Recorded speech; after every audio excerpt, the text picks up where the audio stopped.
All right, so I've been playing around a lot with my deadlift form. Basically, about how far apart I keep each of my legs, and how far out I put both of my feet, like how far I point them, like away from the midline of my body. Um, and I've had like some mixed results. I don't know how much the backgrounding has been affecting me. If you look at these like lighter lifts, this is with 185 pounds, a plate, and 25 on each side. This is really good form.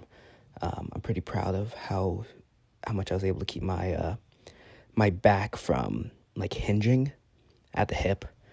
I'm trying to avoid that as much as I can for injury purposes.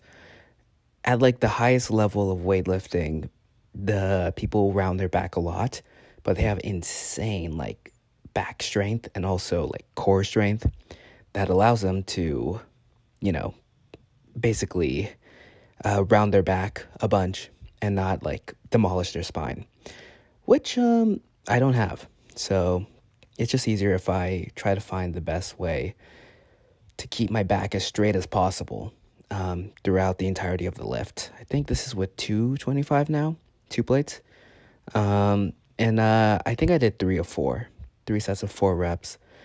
And I alternated how far apart I kept each leg. That form's pretty good, honestly, relative to like how the rest of them went. Before, if you look at some of my other deadlifts with the same amount of weight, 225 pounds, I have a lot of backgrounding. And honestly, that's not that bad. If you see like the slant in my back, I'm able to maintain that upward slant a little bit before, you know. Ideally, you'd want your shoulders and back to come up in unison with my hips. But as you can see there, my hips come up before. And I mean, it's not ideal, but it's not as bad as it used to be. So I really feel like this shouldn't like keep me from just trying to lift heavy when it comes to deadlifts. I haven't demolished my spine yet, so why not just keep it going? I've also been working a lot on my rear delts. I should have done some of the more banded exercise for my rear delts. Honestly, this workout was okay. It wasn't my best workout as far as back days go. Was it? I slept like 14 hours last night. Coming off those 3 days of work in a row. And like the motivation to work out was just not there today. But, gotta do it every day. And honestly, it just, was it? I was just trying to play around and see different deadlift stances. This one, I put my legs out further than I usually do, but I didn't stick my feet out, and it was okay. I honestly feel like sticking my feet out is preferable as far as the comfort goes. It's a lot more comfortable for me doing those deadlifts with my feet pointed outwards. And if you look at my form, it's a little bit, honestly, they look pretty similar as far as the backgrounding goes, but it felt more comfortable when I had my feet pointed outward, so why not just stick with that? So here, before I did this lifting at all, I did a mile with the what's it called?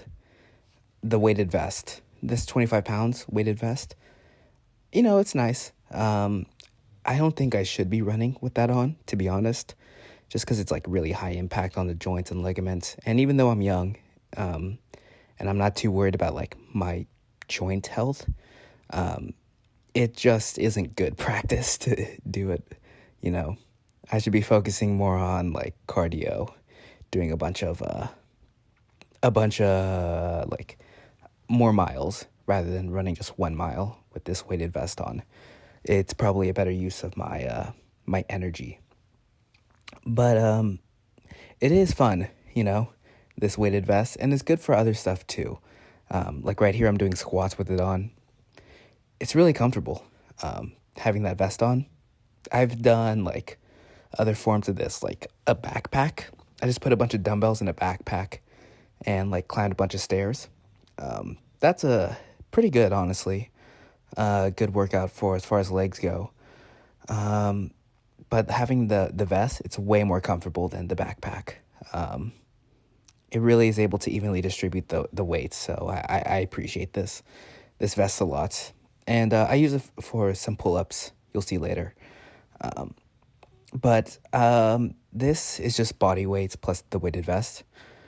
And these squats, I have a band around my legs.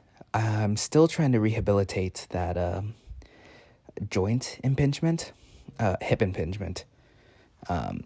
Yeah, I talked about it before, but my femur, the ball and socket joint, that between that and the hip, it's a little bit dislocated, and it's causing me to have pain in my squats, at least at the front of my hips while I squat. So I've been working on rehabilitating that by trying to fix my squat form, mainly like training my body, the muscle memory, to not have my knees like collapse inwards while I'm squatting heavy. And even though I'm not squatting heavy here, I'm just getting that muscle memory. I guess muscle memory isn't the right word for this, but just like fixing my form, and trying to get the reps in. So I know to have my knees like pushing, or my legs like pushing outwards. So I'm just trying to keep tension across that band at all times. I think I did like 2 sets of 25. But that's mostly was just like form work. So here I do, pull-ups with the weighted vest. I was only able to do 5. Kind of got destroyed by those. And then I just did body weight after that, 2 sets of 10. Pull-ups are coming along kind of nicely, considering that I was barely able to do 3 sets of 10 before. The fact that I'm able to do, do a little bit more, it's encouraging that my lats are coming along. I feel like I'm getting stronger. But, I mean, overall, this wasn't the greatest backlifting day that I've ever had. Quite poor, to be honest. I should have done more for the rear delts. But, I mean, I also ran a mile before this, too. So, you win some, you lose some. Anyway, that's kind of all I really have for today. Tomorrow's leg day, and I'll see you then.